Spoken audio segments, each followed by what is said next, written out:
Yeah, they're all looking good. Hey, this is Dave and Rich from HouseBarons.com. We like to show you how you can do a job yourself and save a lot of money in the process. Today, we're going to show you how to turn your sprinkler system on. One word of caution, some municipalities might have rules about this. Ours doesn't. We can turn it on and off at will. The only thing we have to do is get this checked annually here to make sure it still functions. This is our back pressure valve. It keeps water from siphoning back into the house once you turn your system on. Anyway, at winter time, these little screws here get opened up to allow water to exit during the winter or weep out. So we turn these a quarter of a turn. There's one on this one and there's one on this one. That's in the open position. Open when that line is going the direction where the water would go. That's open, and you turn it a quarter of a turn, and now it's closed. So now when water comes out up the pipe into the back pressure valve, it'll pressurize this, some water will come out, and then it'll start going into the pipes to be distributed through the yard. Next thing we want to do is go ahead and turn on the water. These pipes are all empty from being blown out over the fall. And so we're going to charge these by turning the water on. In our particular system, this pipe goes up across the attic and then down the wall in the garage, and this is where we turn it on. There's actually a couple valves on this. Knowing where your water valves are is kind of important to this process. But so again, these are perpendicular, stopping the water when we gradually open them this way, and now water can go through. And then we do our second valve. And this was added as a replacement because this one was not holding the water, it was leaking. So another one was added, but we do this gradually, not all at once, but gradually. And as soon as you can hear that water start to run, just let it go. The water pressure is anywhere from 50 to 100 pounds per square inch. That's a lot of pressure just to go and turn on real quick. So we just gradually do it, and it keeps a thing called water hammer from happening, where that water just goes and hammers, makes a loud banging sound, and it's bad for the valves wherever the water takes a twist or a turn in the piping. So I'm going to let it go, open it up a little bit more. As we slowly open this, it'll fill that main line. We have a main trunk line that leads to all the different valve stations. You can hear it starting to fill up, and the water's slowing down now. All right, so it's full now. Okay, now we'll go ahead and turn the system on. Okay, so this is our backflow valve, and what you can see the water that's dripped out of this. What happens is the water comes up and pushes a diaphragm up, and then allows water to go this way. And then when it's turned off, that diaphragm stops water from running back that way. And so when this water, you see a little bit of dripping here, so long as it's not continually dripping, you're fine.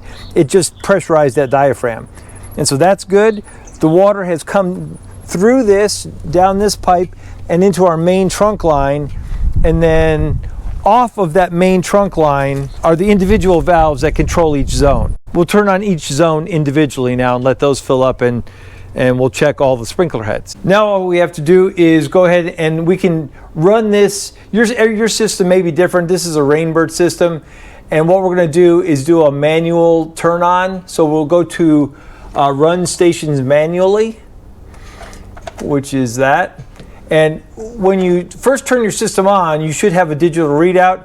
If you don't, you can check that your battery is there and it has power. You can check those with a multimeter, or just put a brand new one in if it's been a while. If you're not seeing power there, this is also plugged into an outlet. And so make sure your transformer is plugged in. And those are the two things that control your power. Ours is all plugged in, and we have a digital readout. We turn this to run stations manually. And now we go to each zone. We can turn on for, we'll just say 2 minutes. And we'll make it 1 minute. And so we're going to run this with zone 1 for 1 minute, and we just hit enter. And now it goes to 2, but number 1 should be opening up as we speak. So now the water comes from the main trunk line to the individual branches and to the sprinkler heads themselves. And we can hear them, but they'll pop up here in a second. Yeah, there we go. All right, so zone 1.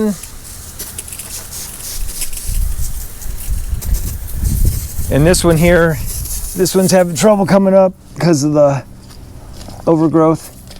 Where is it? There it is. There. And then this is the time to adjust them.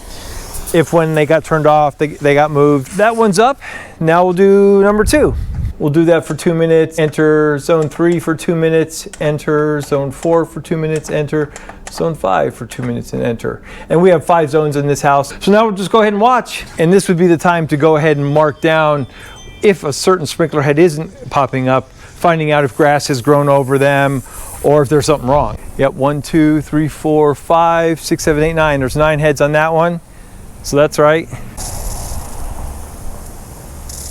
And you can see the dirt on top of that one head, and over winter time that tends to happen. You can get those cleaned off. The sprinklers that we have on the side and the back are 5,000, and they rotate back and forth.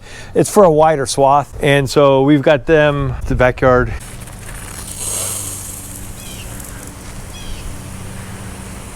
Yeah, they're all looking good. Oh.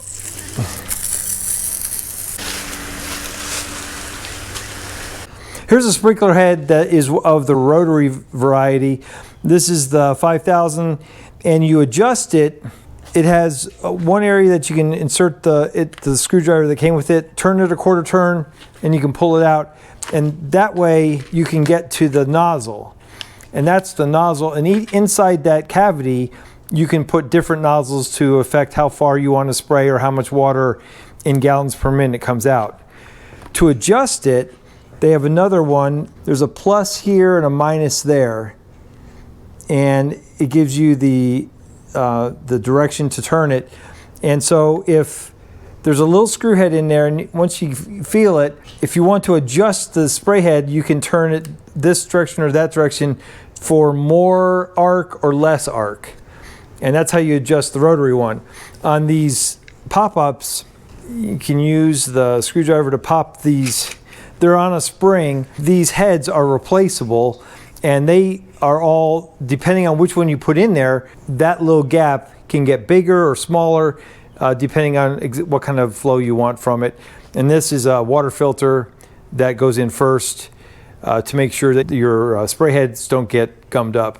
You would rarely need to clean out the water filter. Only if you notice that the flow is clogged up, then that's the first place to look. We're Amazon affiliates. You can go ahead and click on the link in the description below. If you're looking for Rainbird products or other sprinkler heads, there's all kinds of different varieties. We like Rainbird because they're kind of a name in the business, and it's not really hard to get started in them.